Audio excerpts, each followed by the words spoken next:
The 1695 Siege of Namur, or Second Siege of Namur, took place during the 9 Years' War between July 2nd and September 4th, 1695. Its capture by the French in 1692 and recapture by the Grand Alliance in 1695 are often viewed as the defining events of the war. The Second Siege is considered to be William III's most significant military success during the war.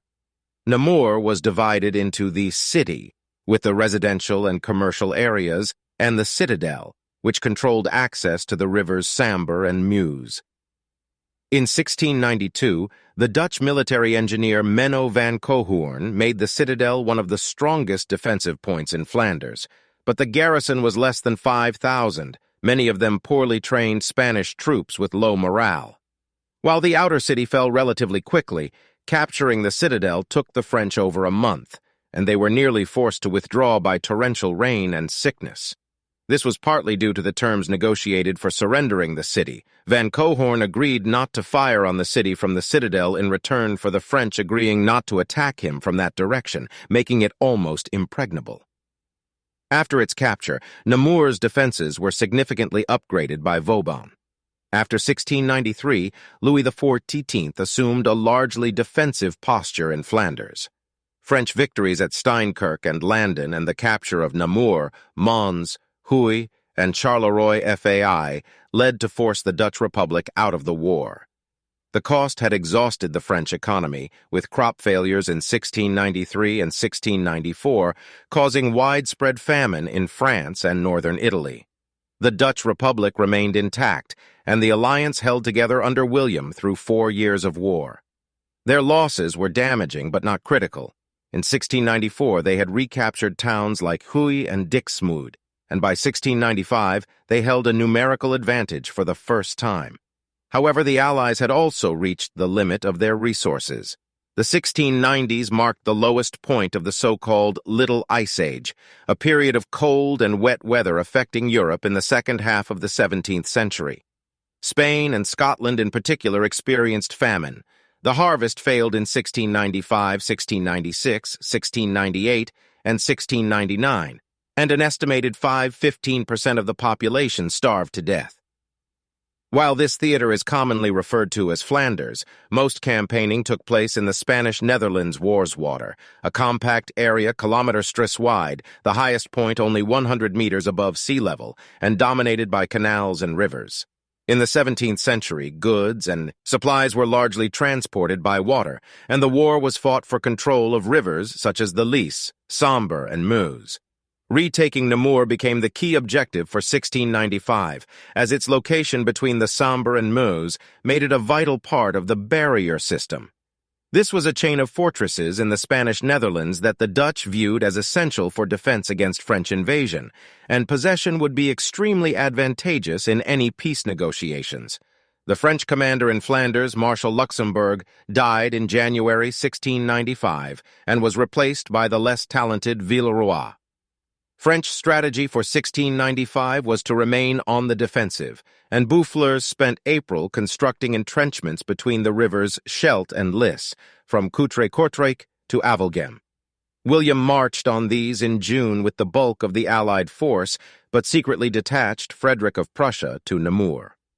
Once Frederick was in place on July 2nd, William joined him. The Allies were now split into a besieging force of 58,000 at Namur, and a field army of 102,000 under Prince Vaudemont to cover Villeroy. On July 2nd, the Earl of Athlone unexpectedly surrounded Namur with cavalry. Although this was a surprise to the French, Boufflers had a garrison of 16,000 men, making a siege a formidable challenge. After Athlone's action, the circumvallation line was soon completed. After the artillery equipment arrived on June 12th, the Brandenburgs, from across the Meuse River, opened the artillery fire on the city. The next day, the Dutch started it on the St. Nicholas Gate side, with Major General Fagel being wounded in the neck by a musket ball. On July 18th, while the French launched an assault on the position of Brandenburg's General Field Marshal Heino Heinrich Graf von Flemming, the Dutch, under Major General Ernst Wilhelm von Salisch, captured 3 detached bastions and forts outside the St. Nicholas Gate, and with sword in hand, drove the French into the city itself. The losses on both sides were heavy. On June 27th, William III personally led a successful attack of 400 Dutch and English grenadiers on the counterscarp. At the same time, Maximilian of Bavaria took possession of an abbey, from which he forced over 300 dragoons into the citadel. After the capture of the line Vauban had built between the Meuse and Sambre rivers in the rocks and further Allied successes, the French decided to surrender the city.